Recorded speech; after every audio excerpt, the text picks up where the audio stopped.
Semua doa di Al-Quran istimewa, ada peruntukannya. Tapi ada salah satu ayat yang bisa memberikan inspirasi kepada kita, diterapkan di setiap kehidupan, termasuk ketika akan berinteraksi dengan Al-Quran. Doa ini tercantum di Quran surah ke-21 Al-Anbiya di ayat 87 sampai 88 pada kisah Nabi Yunus alaihissalam. Tadi 83 sampai 84 Nabi Ayub alaihissalam, Nabi Zakaria yang kemudian selanjutnya 85 86 87 88-nya kemudian masuk kepada kisah Nabi Yunus alaihissalam. Wa dhannuni idh dhahaba mughadiba wa dhanna an lan naqdir alaihi fanada fil dhulumati an la ilaha illa anta subhanaka inni kuntu minadh dhalimin. Nah, ini dawamkan doa ini. Termasuk kalau kita ingin berusaha berinteraksi dengan kebaikan, kayak kita misalnya mau coba menghafal Quran, kayak kita mau coba membaca Quran dengan baik, atau kita coba misalnya mendapatkan kesuksesan dalam pekerjaan, atau kita mengatasi gangguan dalam kehidupan. Ini masuk semuanya. Kenapa? Karena dasar pertama, ini ada 3 bagian di doa ini yang penting kita garis bawahi.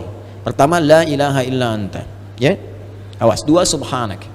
3, inni kuntu minadh dhalimin. Jadi kalau kita zikirkan misalnya la ilaha illa anta subhanaka inni kuntu minadh dhalimin, la ilaha illa anta subhanaka inni kuntu minadh dhalimin.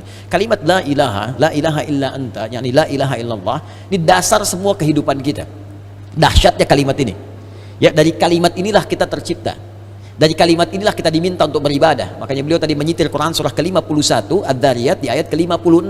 Wa ma khalaqatul jinna wal insa illa liya'budun. Tidaklah aku ciptakan jin dan manusia kalian kecuali untuk menyembah aku. Dan penyembahan pertama itu ditafsirkan kalimat la ilaha illallah. Quran surah Thaha ayat ke-14. Innani anallahu la ilaha illa ana fa'budni. Wa ma khalaqatul jinna wal insa illa liya'budun. Jadi tujuan kita beribadah kepada Allah Subhanahu wa taala untuk la ilaha illallah.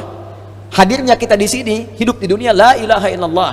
Bahkan orang berjuang jihad fisabilillah sampai wafat karena la ilaha illallah. Bahkan orang kalimat terakhirnya dalam hidup untuk la ilaha illallah. Kalimat akhir hidupnya, man qala la ilaha illallah fi akhir hayatihi dakhala al-jannah. Kalau ada orang bisa mengucapkan la ilaha illallah akhir hidupnya, dijamin oleh Nabi sallallahu alaihi wasallam dengan lisannya masuk surga.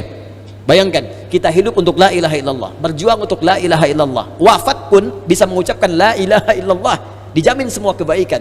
Jadi ketika kita berdoa menggunakan satu kalimat ini kepada Allah, seakan-akan kita mengatakan, ya Allah, bukankah dengan kalimat ini, bukankah dengan kata ini aku dihidupkan untuk beraktivitas, bukankah dengan kata ini aku diminta beribadah, bukankah dengan kata ini aku diminta untuk berjuang sampai wafat. Maka dengan semua keistimewaan di kata ini, ya Allah, mohon kabulkan, aku ingin minta sesuatu. Aku sakit, mohon sembuhkan, ya Allah. Aku dikerjai orang, mohon lindungi, ya Allah. Aku punya kesulitan, mohon mudahkan, ya Allah. Subhanak. Subhanak, kata subhanak itu menafikan semua yang tidak setara dengan sifat-sifat Allah. Ya, contoh orang mengatakan Allah punya anak, makanya turun Quran surah kedua ayat 116. Wa qalu takhadzallahu walada subhana. Tepikan semua yang tidak ada hubungan dengan Allah Subhanahu wa taala. Karena itu ketika kita mengatakan subhanak, ya Allah, aku meyakini enggak ada Tuhan selain Engkau. Enggak ada sifat-sifat yang layak Engkau sandang kecuali apa yang telah Engkau tetapkan. Aku mohon ampun, ya Allah, selama ini inni kuntu minadh dhalimin. Aku salah. Aku salah, ya Allah. Aku katakan Tuhan hanya Engkau, tapi aku kadang diperbudak dunia. Aku ikut sesembahan dunia. Aku akhirkan ketika Engkau minta, Engkau panggil sholat, aku mengikuti panggilan dunia. Aku katakan subhanak, Engkau yang maha suci, Engkau yang maha esa, Engkau yang maha agung, tapi aku mengagungkan yang lain.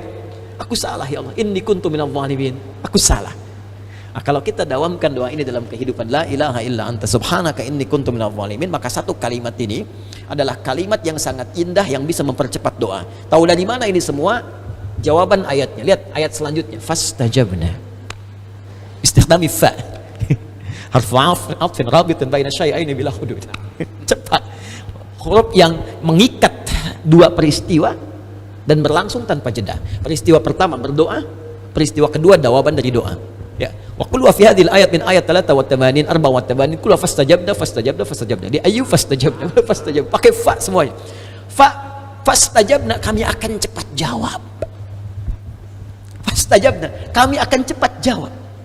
Ya, jadi ketika Yunus alaihissalam memohon kepada Allah, jawaban dari Allah langsung mengatakan, siapa yang mengucapkan man qala la ilaha illa anta subhanaka inni kuntu minadh dhalimin fastajabna, kami akan jawab, kata Allah Subhanahu wa taala. Ya, lalu apa yang terjadi kepada Yunus alaihissalam? Fanajainahu minal gham.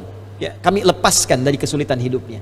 Ya, tapi kalimat yang indah bukan kami bebaskan dari perut ikan paus, kami lepaskan dari gham. Gham itu kalimat yang umum, ya, masih luas, sesuatu yang membuat kita gelap. Bukankah Anda kalau mendapatkan berita dari kantor, Anda sekarang berhenti kerja, gelap langsung.